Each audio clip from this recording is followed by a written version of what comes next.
Hi, Dr. Dolly. I am a general surgery resident on the West Coast who recently found your podcast and website. Thank you so much for all this great material, as it is helping me get my financial ducks in a row. I'm currently working on life insurance and disability insurance, but had a question. I had a, quote, risky hobby prior to residency, which I have not had the time to engage in over the last 3 years.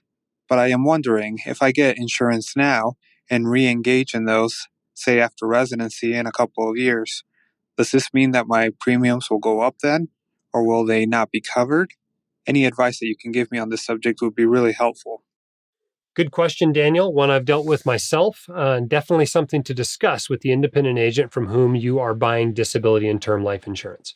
You didn't mention what your risky hobby is, but generally it's jumping out of airplanes or scuba diving or rock climbing or flying planes. It's one of those usually. Whatever it might be, you haven't done it in 3 years. If you haven't been rock climbing in 3 years, you're not a rock climber. I'm sorry.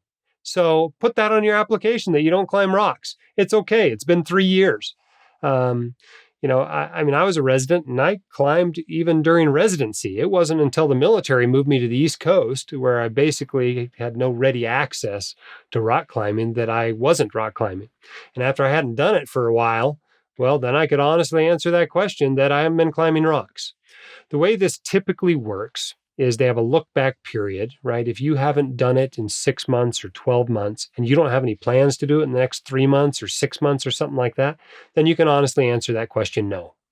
On the other hand, if you went climbing last week and you're planning a trip to Red Rock in 2 weeks, you pretty much have to answer that question yes. The goal is not to lie about it. Now, if there's a claim, will the insurance company go back? Sure. But they don't go back so far as to see if you ever went scuba diving 15 years ago.